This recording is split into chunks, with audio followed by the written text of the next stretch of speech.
Tere! Teen teile nüüd video vahendusel kokkuvõtte gümnaasiumi informaatika uue ainekava ja siis seonduvate digiõpikute piloteerimisest, mis viidi läbi HITSA ja 3 ülikooli koostöös 2019. aasta jooksul jaanuarist kuni detsembrini.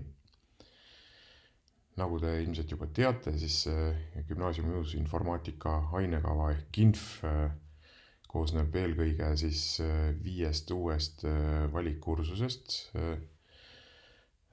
Tarkvaraarendus ja programmeerimine nendele õpilastele, kes on tehnilisemast lähenemisest huvitatud, tarkvaraanalüüs, testimine, prototüüpimine, kasutajakeskne disain. Nendele õpilastele, kes võiksid olla huvitatud küll informaatikast ja võib-olla tarkvarast ja selle arendamisest, aga ei ole huvitatud programmeerimisest. Ja siis digiteenuste kursus,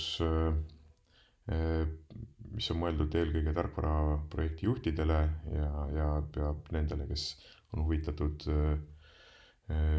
infosüsteemide ja digiteenuste administreerimisest. Ja need on tehtud siis nii, et iga õpilane peaks valima nendest 1-2 kursust vastavalt oma huvist ja seeläbi saama ettevalmistuse siis osalemiseks digitaru projektis, mis on tarkvara või muu digilahenduse arendusprojekt. Viiakse läbi 11. klassis rühma uurimistööna, see tähendab rühmatöö projekt, mis on kaitstav uurimistööna gümnaasiumi lõpus. Ja mille meeskonnas on ühendatud siis 1-2 programmeerijat, 1 testija või analüütik või siis ka kasutajaliidese disainer, projektijuht. Nii et igaüks osaleb seal oma rollis, aga koos tehakse siis üks selline lahe prototüüp valmis, mis siis kaitstakse ära ka uurimistööna lõpus. Ja me nägime ette siis erinevaid variante nende valikkursuste teostamiseks. Kui õpetaja on suuteline, siis ta võib õpetada neid tavapärase auditoorse õppena 1-2 tundi nädalas. Iga kursus nendest kokku on siis ette nähtud 35 tunnisena. Aga me nägime ka sellist varianti, kus õpetatakse siis tagurpidi tunnina või ümberpööratud klassimeetodil, kus siis on ainult 8 paaristundi kontaktpäevadel ja piloteerides enamik koole siis kasutaski seda varianti, kus kontakttundi oli vähem ja õpilased suure osa uuest materjalist omandasid ise nende digiõpikute abil. Digiõpikute veebiaadressid on siin näha, need võivad juba täna kõik kasutada, kes soovivad. Need on siis 3 ülikooli koostöös tehtud. Lisaks siis GINFi projektile käis paralleelselt ka küberkaitse teemalise õpiku arendus, nii et TalTech tegelikult arendas ka 2 uut õpikut valmis samal platvormil. Ja tagurpidi tunni või siis mõnikord nimetatakse ümberpööratud klassiruumi metoodikaks, inglise keeles flipped classroom.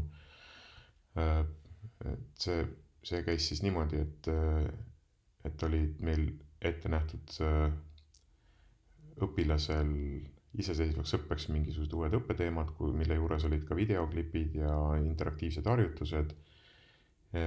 Ja kui õpilane nende abil uue osa endale selgeks teinud, siis ta tuli tundi, kus siis paaris tunnis rühmatöös lahendati konkreetseid ülesandeid, praktilisi ülesandeid, mis võimaldasid neid uusi teadmisi rakendada.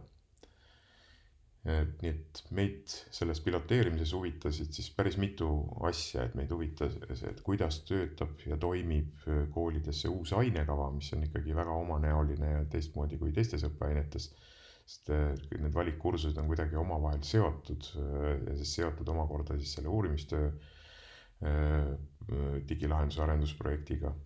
Meid huvitas lisaks sellele, et kuidas toimivad need veebipõhised õpikud ja nendes koolides, kus otsustati kasutada tagurpidi tunni metoodikat, siis meid huvitas ka see, et kuivõrd hästi see toimib või kuidas saaks seda paremini toimima. Sest tal on kindlasti seal tagurpidi tunnil on omad eelised, kuigi me oleme teadlikud ka võimalikest puudustest.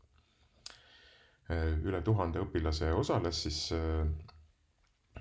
selles piloteerimises jaanuarist kuni juunini, kui me piloteerisime neid 5 valikkursust: programmeerimine, kasutajastne disain, digiteenused, mis olid siis esimeses etapis jaanuarist, ja siis tarkvaraarendus, tarkvaraanalüüsi testmine, mis olid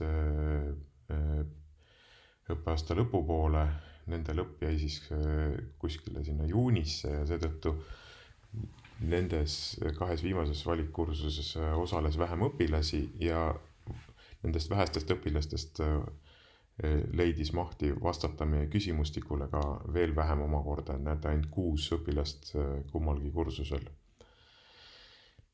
Aga kokku siis jah, kuskil umbes 5% piloteerimisel osalenud õpilastest vastas. Nagu näete, nad tulid siis Tartu Petersoni gümnaasiumist, Jõhvi, Iisaku, Rocca al Mare gümnaasiumist, Pärnu Ühisgümnaasiumist ja Koidula gümnaasiumist ja siis üks kutsekool oli ka kaasatud, Tallinna Ehituskool. Uurisime õpilastelt siis hakatuseks, et kas nad on ka varem informaatikat õppinud. Nagu näete, siis peaaegu pool on õppinud põhikoolis kohustusliku õppeainena, aga seal üldjuhul ei õpitud siis programmeerimist, vaid siis arvuti kasutamist töövahendina. Ja peaaegu pool siis ei ole kas siis üldse õppinud, 26 tükki, või siis 20 on õppinud seda väljapool kooli kuskil huviringis või kellegi teise juhendamisel, et mitte osana oma kooli õppekavast. Siis me julgustasime õpetajaid ja õpilasi kasutama ka enda arvuteid nii kodus kui ka siis koolis neid rühmade ülesandeid lahendades. Siit graafikult me siis näeme, et ligi veerand seda tegigi. Uurisime siis, et kuidas siis metoodika toimis ja selline õppekorraldus, kus kontakttundide arv oli oluliselt vähendatud.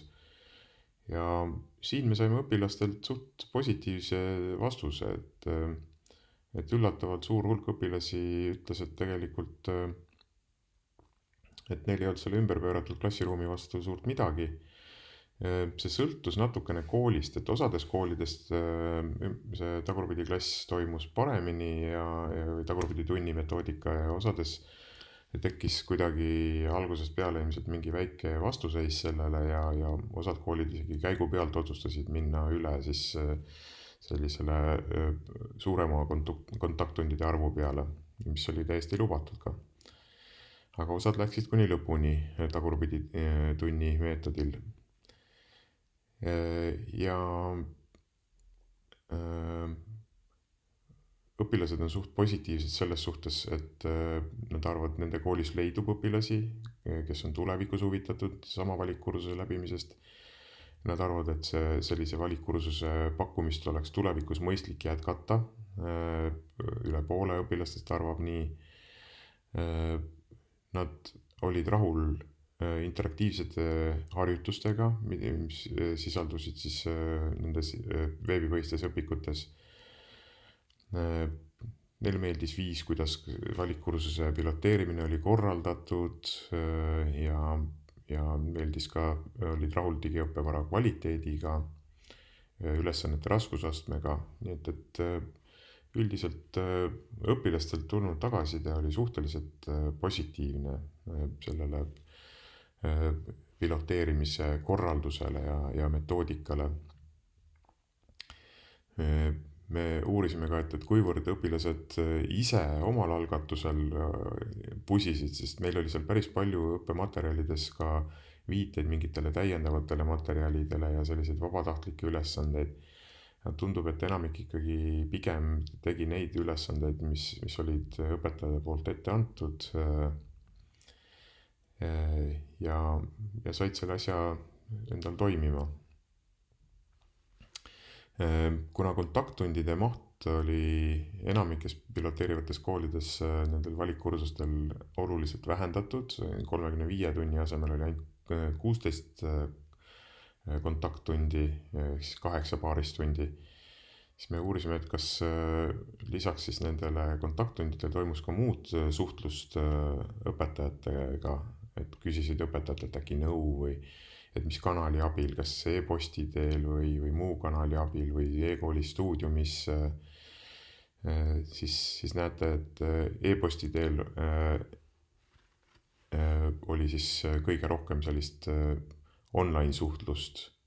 Enamik siiski suhtles õpetajaga üldjuhul näost näkku ja sellest piisas. No meid huvitas natuke ka see taust, et kui palju nad üldse on harjunud siis oma käe peal õppima ja veebipõhiseid õppematerjale kasutades õppima ja see pilt siin oli ka suhteliselt positiivne, et tegelikult see ei olnud neil paljudel üldsegi esimene kogemus veebipõhiseid õppematerjale ja veebipõhiseid kursuseid kasutada. Tundsime siis huvi ka niimoodi vaba vastuse vormis selle vastu, et millised teemad siis nende jaoks nagu ei sobinud või olid tüütud või siin tuli täpselt seinast seina neid vastuseid, osade arvates olid sissejuhatavad teemad tüütud, teiste jaoks vastupidi läks asi tüütumaks siis, kui asjad läksid keerulisemaks ja sissejuhatavad teemad sobisid hästi. Osad õpilased olid kuidagi pahurad ilmselt siis, kui nad sattusid vastama meie ankeedile, nad arvasid, et kõik teemad olid igavad ja jamad halvasti tehtud ja enamik ülesandeid olid tüütud. Siin saime kinnitust jälle sellele, et õpilased ei viitsi lugeda, et lugeda oli liiga palju. See sõltus õpikust ja teemast seal. Tegelikult me üritasime tekstimahtu ikkagi miinimumi piires hoida, et me juba teadsime seda ette, et ega õpilased 10. klassis eriti ei viitsiks lugeda.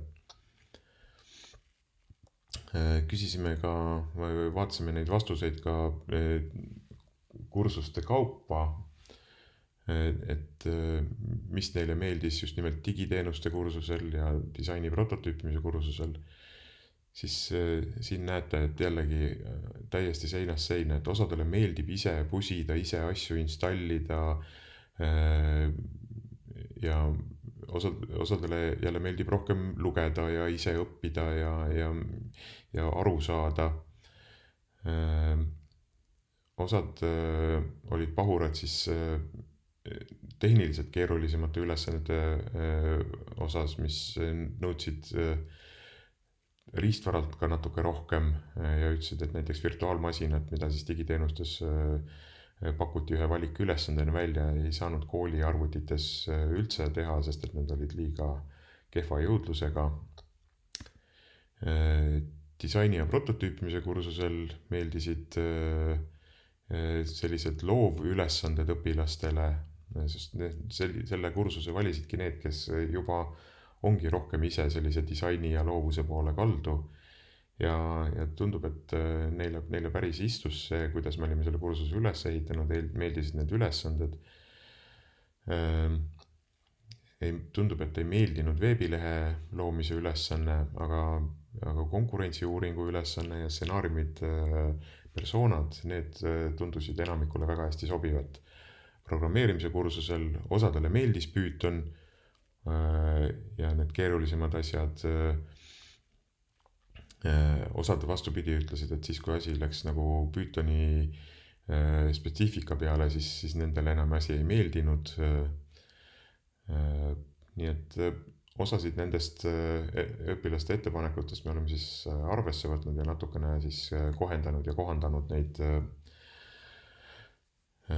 õpiku ülesandeid ja tekste. 2019 sügisel siis piloteerisime ka siis digitaru projekti. Kahjuks ei saanud seda siis päris planeeritud kujul läbi viia, et just täpselt need õpilased, kes võtsid valikkursuseid, siis tegid ka siis digitaru projekti. Enamus projekti tegijatest ei olnud neid valikkursuseid meil paraku läbinud seekord. Ta sattus teise õppeaastasse ja kuidagi oli suht raske leida neid õpilasi sinna meil. Aga ikkagi me leidsime 6 õpilaste meeskonda, kes osalesid, pakkusime 2 erinevat võimalust võistluses osalemiseks, et kas siis koodiga, et kus siis meeskond arendab algupärase prototüübi, millel on ka tarkvarakood olemas, lisaks siis kasutajaliidese prototüübile ja muudele asjadele. Aga oli võimalus siis osaleda ka niimoodi, et koodi ei olnudki, et oligi siis kõik ülejäänu siis see interaktiivne prototüüp, mis on loodud siis mingisuguse veebiplatvormi abil. Ja olid kavandatud siis ülesanded, päris palju paindlikkust antud õpilastele, mis tekitas ka natukene segadust, ilmselt tulevikus me peaksime seda asja natuke rohkem struktureerima, rohkem tuge pakkuma õpilaste meeskondadele. Aga igal juhul, kui meil kavandatud siis finaal toimus võrgustiku võrgutab seminari raames 5. detsembril, siis olid need 6 õpilaste meeskonda seal oma esitlustega, pitching utega väljas ja esitlesid oma prototüüpe, žürii valis välja ka peaauhinna, andis tagasisidet kõigile.